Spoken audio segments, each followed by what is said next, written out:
I'm shaking my head because I have a pretty good sense that they have no plans today of walking away from this claim that this is still the president's belief.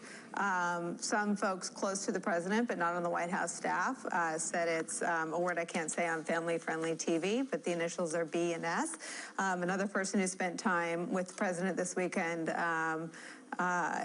in Florida said it was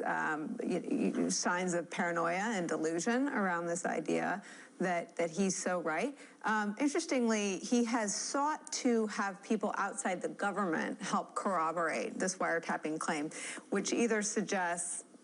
this observation of paranoia and delusion is in fact operational, or extreme ignorance of all the assets at his disposal and all the investigative powers of the federal government. So I don't think we'll see him do what he should do after what happened this morning, which is to say, I got over my skis, I was wrong, and I apologize, which would allow the White House to turn the page on this wiretapping story and focus on an area that they're obviously very eager to go, which is the leaking of classified information, which, in my opinion, is